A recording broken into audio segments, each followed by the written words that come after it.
All right, Nitioners, so we're going to continue talking about the development of the embryo. We already finished. If you guys haven't already seen it, go watch our first video, which is the development up until week 1, right? So we talked about fertilization, we talked about cleavage, and we talked about the formation of the blastocyst, right?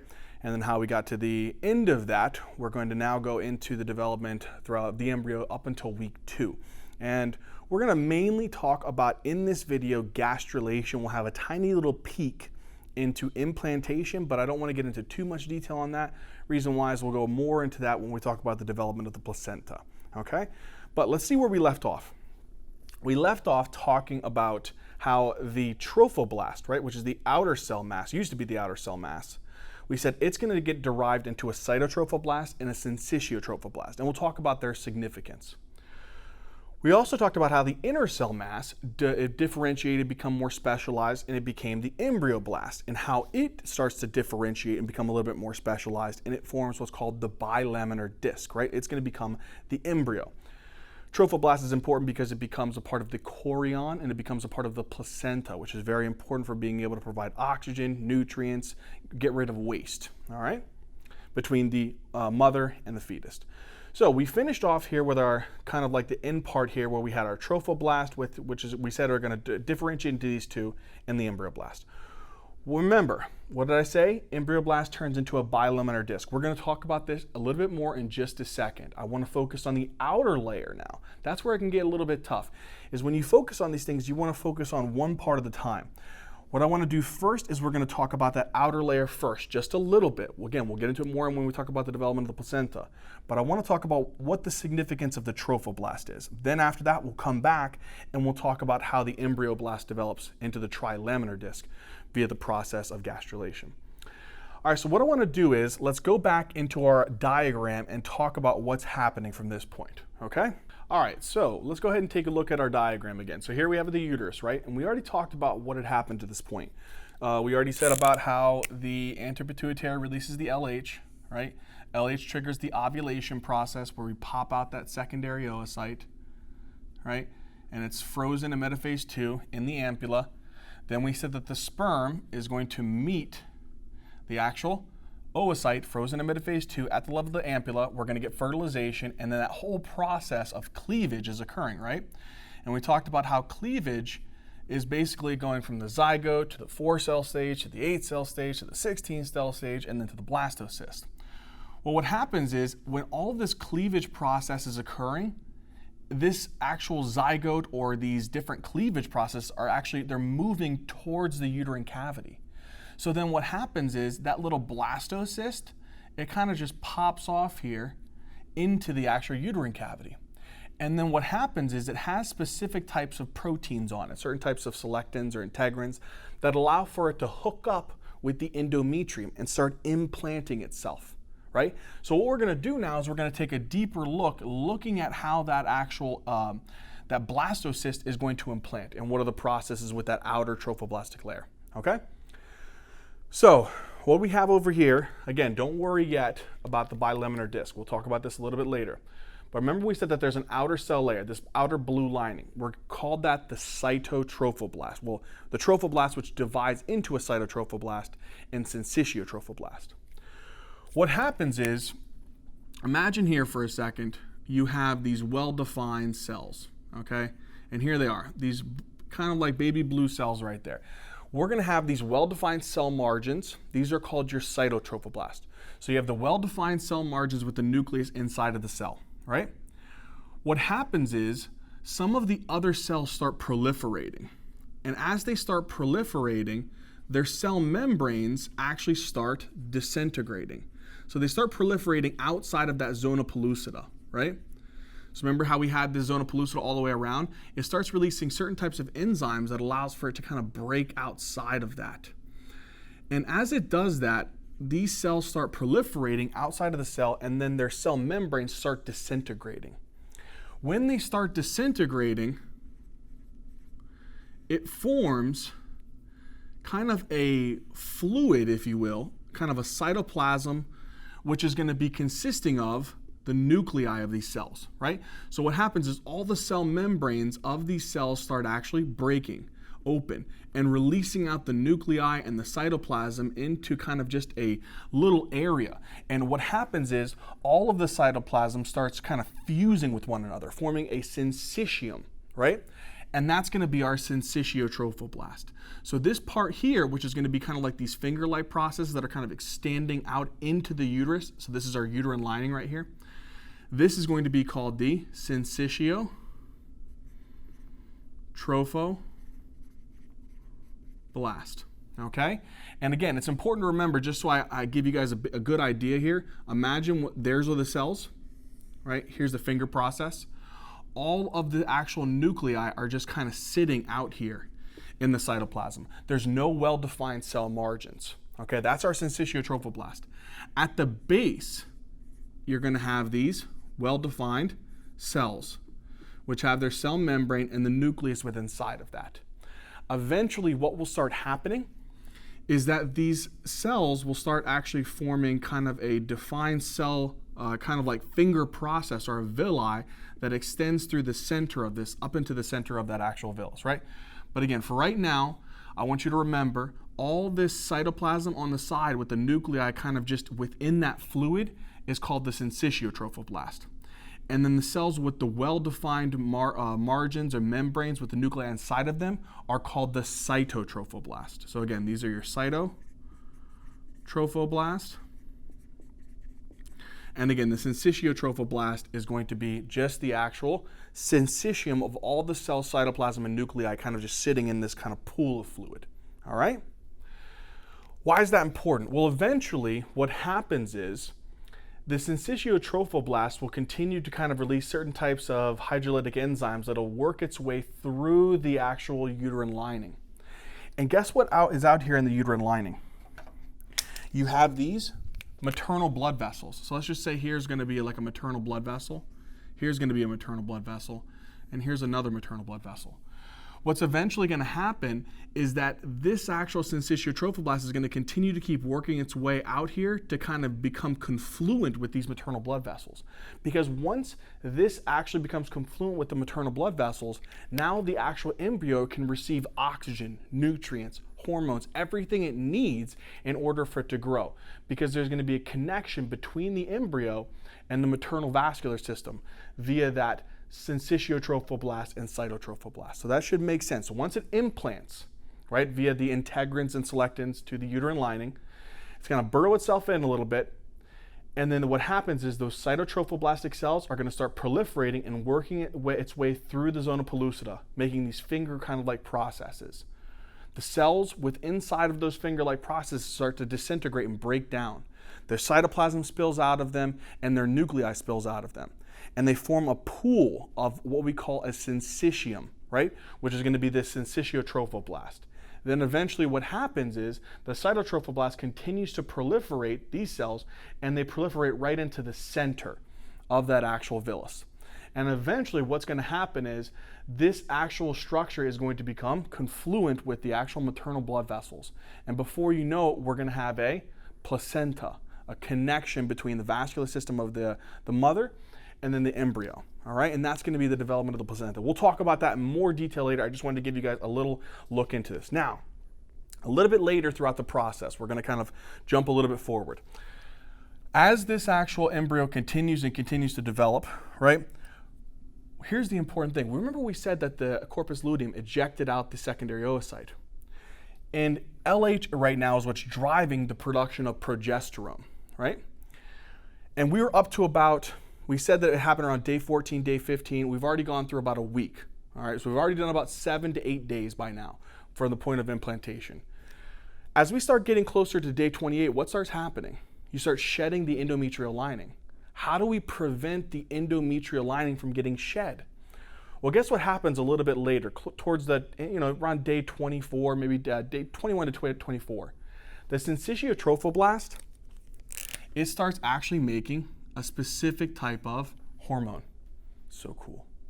It starts releasing what's called beta HCG, okay, which is human chorionic gonadotropin. Now remember, I told you that progesterone levels start to drop later on in the luteal phase.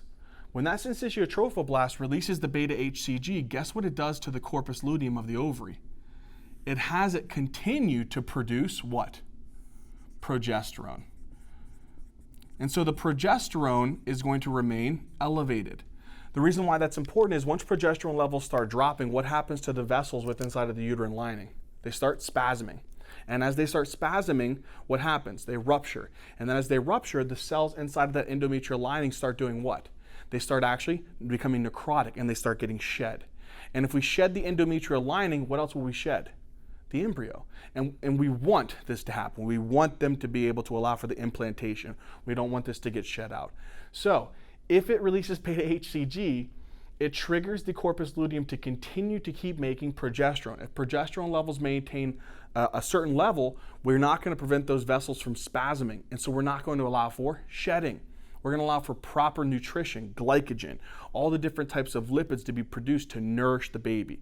And so there's not going to be any shedding of the endometrial lining to ensure that there's proper implantation. So that's such a cool thing. Again, we'll go into more detail about implantation and the development of the placenta later. Let's come back here and talk a little bit more about how the development of the embryo is occurring. All right, so now we talked already about the process of the implantation. Just wanted you guys to not be like, wait, what happens to the trophoblast? Because we're primarily going to be focusing on the embryoblast and the whole process of the bilaminar disc converting into the trilaminar disc. So again, a little bit of information on that. We'll go into more detail on it later. But what we're going to do now is, just so we don't have to focus on that trophoblast, we're just going to take out that bilaminar disc, okay, and the cavity above it and the cavity below it, and just see what happens specifically with that, okay? So take that out now, and here's the structure that we get. Let's make ourselves kind of understand what's going on here with this structure. So bilaminar, two discs, right? Two sheet-like discs. The top layer is an important layer, okay? The top layer is what we call the epiblast, okay? So the top layer is the epiblast. The bottom layer is actually going to be what's called the hypoblast. And again, this is actually going to be a part of the bilaminar disc. So this is the two components of the bilaminar disc. Now, below the bilaminar disc is going to be a little cavity. And what is that cavity called? That cavity is going to be called the yolk sac. So it's kind of like the primitive yolk sac. So we'll put here YS. This is just going to be the primitive yolk sac, okay? Above it is going to be a fluid-filled cavity, and this is going to be called the amniotic cavity. So just so you guys have a little bit of an idea of what this actual microscopic structure is again, epiblast, hypoblast, two layers sandwiched together. Above the epiblast is the amniotic cavity, and below the hypoblast is the primitive yolk sac. Okay? Eventually, this will help with red blood cell production in the actual embryo. Okay? But it provides a lot of nutrients as well. Now, what I want us to do is, and I want us to look at this in a way that helps us to kind of see what's going on, because that's kind of the biggest thing with embryology, is seeing the process, seeing the way that cells are moving or the way things are migrating. It's the toughest part. All right, so what I want to do is I want to take a look at this actual bilaminar disc. Imagine we're looking at it from the top. Okay, so we're not going to see the hypoblast. We're only going to see the epiblast from the top. Okay, so imagine it's kind of like this. Okay, so we're looking at it from the top. Now, what we have here is on the top, you're going to have this little kind of like little fused area. It looks kind of like a thickening or kind of like a depression maybe. You'll see it. It's called the prochordal plate. And this is good because the reason why is this gives us kind of our orientation of anatomy. So here we're going to call this the prochordal plate. And what the prochordal plate is where the epiblast and the hypoblast are kind of just sandwiched together. Okay? But the prochordal plate gives us orientation of cranial and caudal. So with respect to the actual prochordal plate, the top part of it, near it is going to be the cranial end, okay, or the head end. Away from it, down towards this side, is going to be the caudal, or the tail portion, okay? So here, we're going to have that, and then here, we're going to have this. There's actually another membrane down here. If you really want to know, you'll have another membrane at the bottom here called the cloacal membrane. And then you'll have a membrane right in front of the prochordal plate, which is called the buccopharyngeal membrane. Why that's important is buccopharyngeal membrane, guess what that makes? The mouth. Guess what the cloacal plate makes? the butthole, okay? So it'll show you the two ends, okay? Prochordal plate, though, it gives you kind of an idea specifically of your positioning. So again, cranial end is where the prochordal plate is. Caudal end is going to be down here where the cloacal plate is, and then you'll have a membrane right in front of the actual prochordal plate, which is called the buccopharyngeal membrane. What I want us to do, though, is we're going to make a section, okay? I'm going to make a section, and we're going to look at it right here. So I'm going to cut right here. Imagine I'm taking this piece. I'm looking at it from the top. I'm now going to take this section and look at it in kind of like more of a coronal section. So we're going to look at it more of a coronal section. So now this is the one we're going to focus on. And now you're going to be able to see the hypoblast and then epiblast. And then this little black area here is going to be the prochordal plate. Here's what starts happening. At this stage, right, so we're getting ready, we're trying to move from week 2 all the way up to week 3. What starts happening is there's some signaling processes that occur. And these signaling processes start causing the epiblast cells to form kind of a thick area on top of them. So you're going to get like this very thickened area of epiblast cells. And it's going to make what we call a primitive streak, okay? So here you're going to have the primitive streak, which is going to be this part, okay? And towards the actual cranial end, you're going to have like a little knobby. And that little knobby is going to be what's called the primitive node.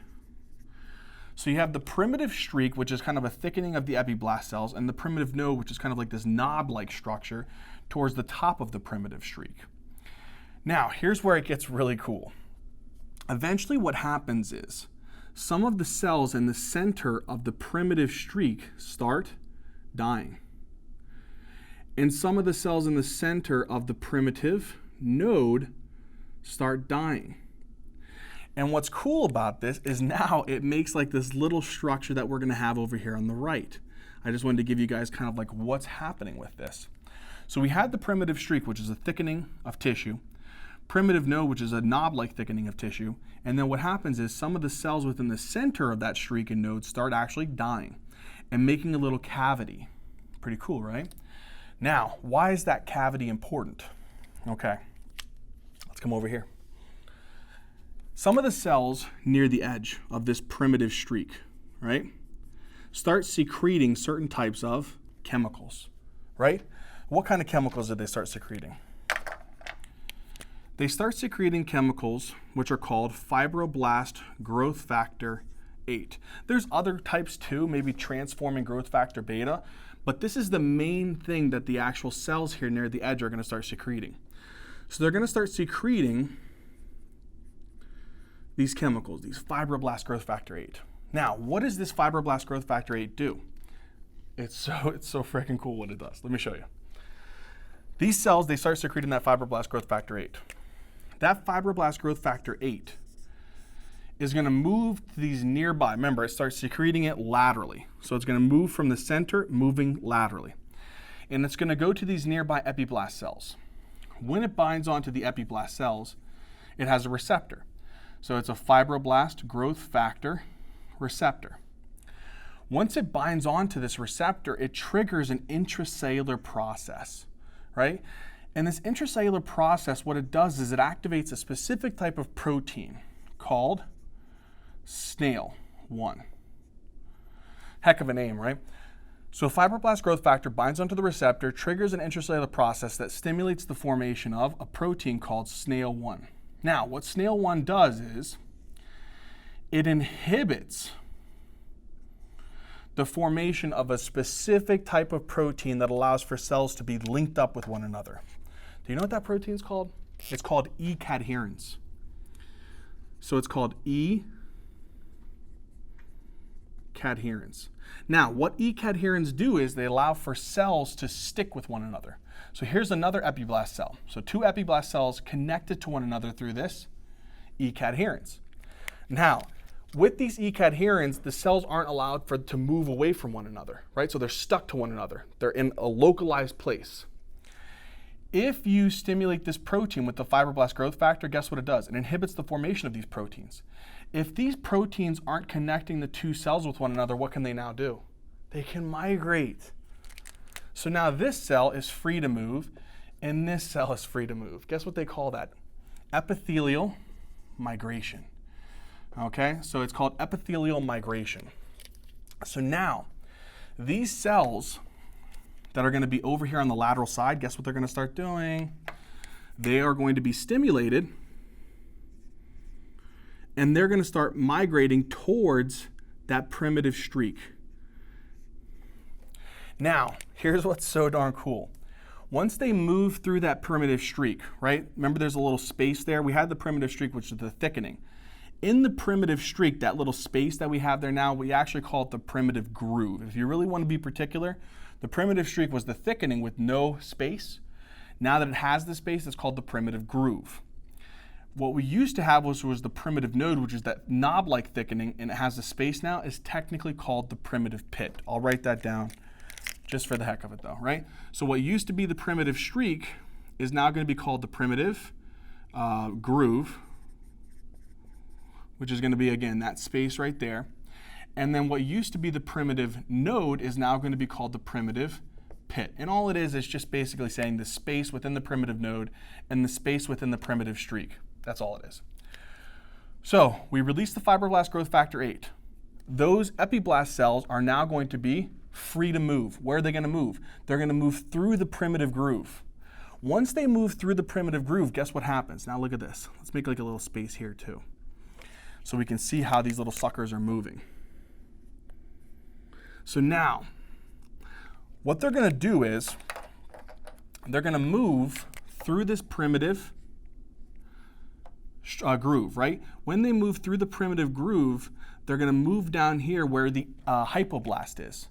But guess what happens? Remember, this was the hypoblast, right? These cells, the epiblast cells that are now going to be functional and able to move, they're going to move down and they're going to replace the epiblast. So again, I can't stress that enough. The epiblast cells that are moving through the primitive groove now, down through that and into where the hypoblast used to be, it's going to be replaced with these epiblast cells. So this will no longer be what we call the hypoblast. We're actually going to call it the endoderm. Okay, it's going to become the endoderm. Now, what happens is, again, the epiblast cells will continue to release more fibroblast growth factor 8 and cause more of these epiblast cells to continue to keep moving towards that primitive groove. But then remember, more growth factor is released, causing more epiblast cells after the endoderm has been formed. Remember that after the endoderm has been formed, more epiblast cells are being stimulated to move through that primitive groove and down. Where do those cells go and how do they move is important, because they're going to form the mesoderm. So let's come up here for a second. All right, so we've already had the cells, we'll draw here in orange. We've already had these cells replace the actual what? We've already had these cells move down and replace the hypoblast and form the endoderm. And we're going to see that in another diagram in a second. Remember, I told you more growth factor is released. When more growth factor is released, more of these epiblast cells start moving through that primitive streak. But guess how they do it? This is the cool part. They move through this actual primitive groove. And when they do that, I'm going to show this in kind of like a broken arrow here. They move through and they move forward. So you had here these cells coming in, right? And then when they come in, they move to the side and forward. Coming in, to the side, and forward. Coming in, to the side, and forward. And they're going to keep doing that. Now, as they start filling up that area, first layer we replaced it, right? We had the hypoblast. What did it become now? I told you. It becomes the endoderm. I wanted to turn it into a different color. So it was this green. Now we're going to have it as a dark green. So again, epiblast cells migrated through first. They become the actual endoderm. So now this layer that used to be the hypoblast is now going to be called the endoderm. All right, that's going to be represented by this orange arrow. The cells move down through the primitive groove, move in, replace the actual hypoblast cells. Some books will say that they replace all of it. Some will actually say that there is still some hypoblast cells that are actually remaining within that endodermal layer, okay? Then we said after the hypoblast is replaced and turned into the endoderm, then we said more epiblast cells are going to move through the actual primitive groove, down, out, and forward. And they are going to make the new layer, which is going to be this red layer. That red layer that we have there is going to be the mesoderm. And then what do we have left up on the top? That didn't change, right? It should still be the ectoderm. Or actually, that's what we're gonna call it now. So now, instead of it being the epiblast, we now call it the ectoderm.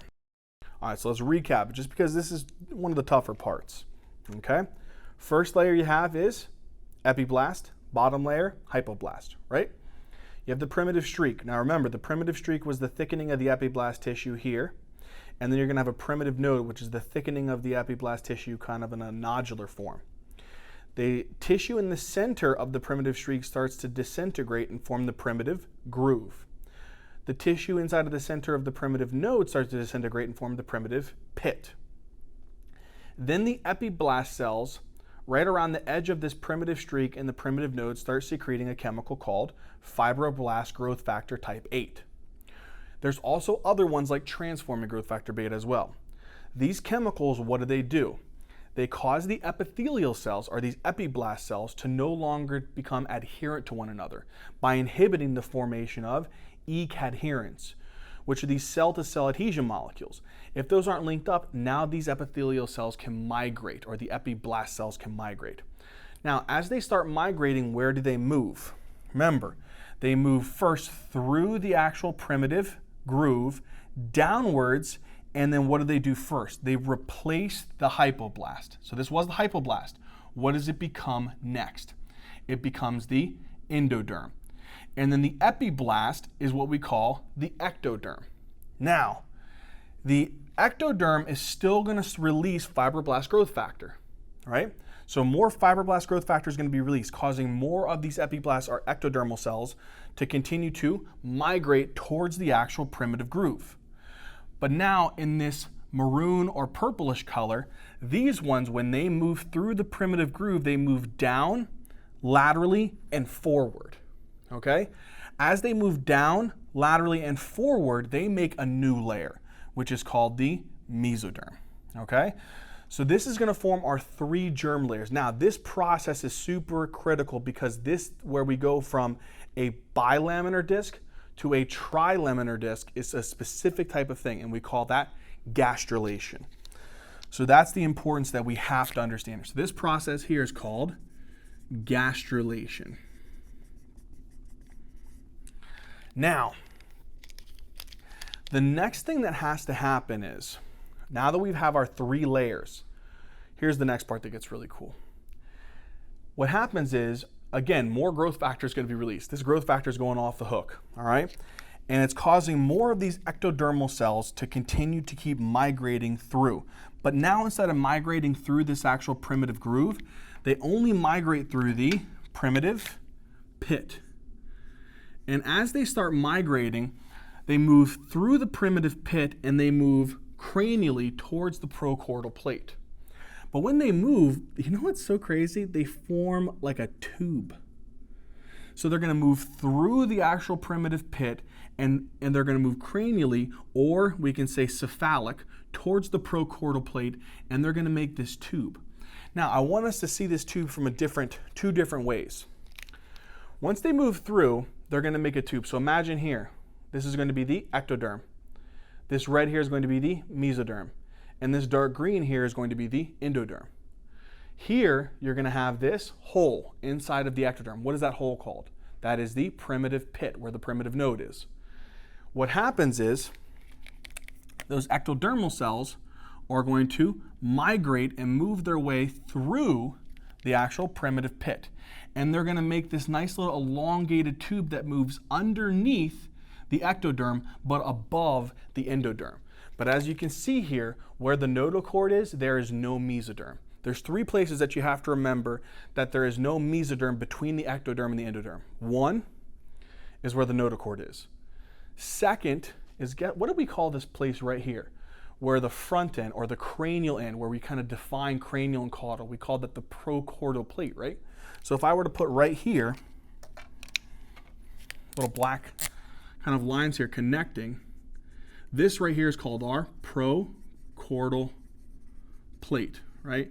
And we said right in front of that is where you're going to get your buccopharyngeal membrane, right? Where the oral cavity forms. Right back here, what do you think is here? The cloacal plate, right? So back here, you're going to have the cloacal plate or membrane. We'll call it the plate.